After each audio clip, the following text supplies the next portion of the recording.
के आने की कोई तिथि न हो। अतिथि मतलब नहीं, तिथि मतलब दिन, जो अचानक आ जाए उसको कहते हैं अतिथि। जो घर 10 बार फोन करके आए कि हम पहुंच रहे हैं, हम पहुंच रहे हैं, हम पहुंच रहे हैं। और आजकल अतिथि के लिए तो बहुत अच्छी व्यवस्था कर दी लोगों ने। आज तक घर के बाहर लोग लिखाते थे अतिथि देवो भवः, आज द्वार पर लिखाते थे स्वागत, कि कोई बिन बुलाए भी आ जाए तो महाराज उसका स्वागत है, अतिथि देवो भव है। अब लोग गेट पर ही लिखा देते हैं कि महाराज कुत्ते से सावधान।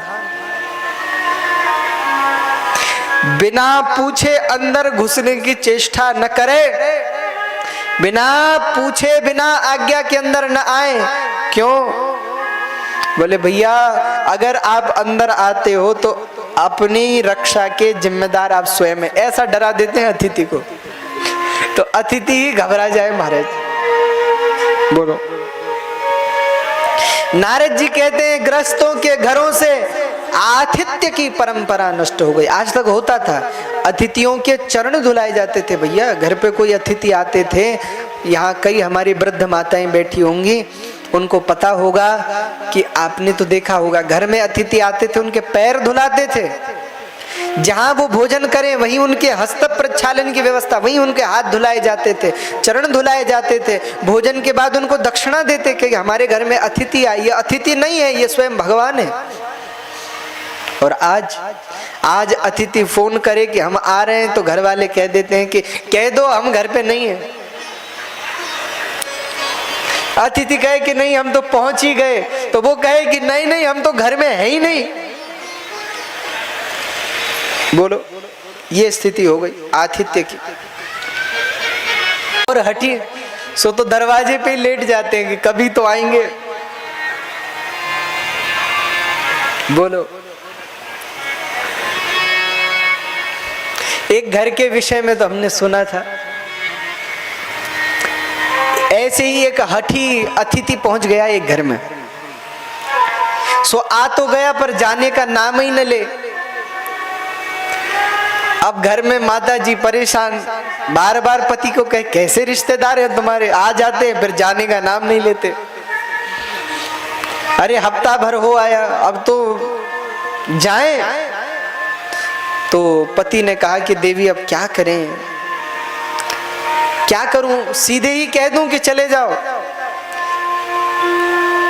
तो पत्नी ने कहा हाँ हाँ आप तो कह दोगे चले जाओ, और वो पूछेंगे क्यों, तो आप कहोगे हमारी पत्नी कह रही है, तो हमारा नाम और फंसा दोगे, हमें बुरा बनाओगे। तो पति ने कहा कि तुम ही बताओ फिर हम क्या करें। तो पत्नी ने कहा एक काम करते हैं। क्या? बोले हम लोग झगड़ा करते हैं।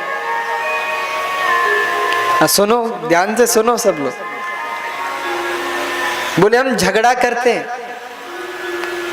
तो फिर झगड़ा होगा तो, बोले झगड़ा होगा तो ये अपने आप चला जाएगा। ठीक है। अब सुबह सुबह का समय, अब पतिदेव जो बढ़िया न्यूज़पेपर पढ़ रहे थे और पढ़ते न्यूज़पेपर पढ़ते हुए बोले पत्नी को, बोले कुछ करती तो हो नहीं, बस जब देखो बोलती रहती हो बोलती रहती हो बोलती रहती हो। पत्नी ने कहा कि हद हो गई, सारे घर का काम काज हम देखती हैं, सब काम काज हम करती हैं, और जो देखो हमें हम पे भारी होता जा रहा है। महाराज हम सब काम करती हैं फिर भी हमें ऐसा, जाओ हम भोजन नहीं बनाएंगी आज।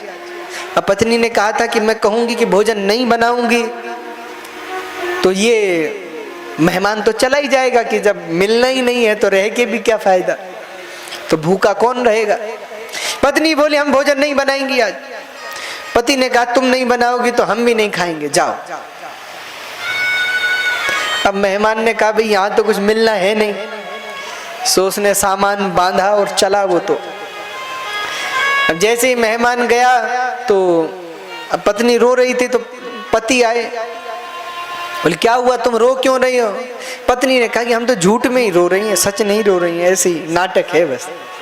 पर आप क्यों इतने नाराज हो रहे हैं। नहीं नहीं हम भी नाराज नहीं, हम तो बस नाटक कर रहे हैं। अच्छा।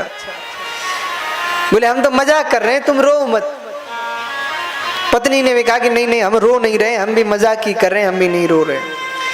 लेकिन चलो बहुत अच्छा हुआ मेहमान तो चला गया। अब ऐसा कह के दोनों खुश ही हो रहे थे, कितने मेहमान फिर आ गया।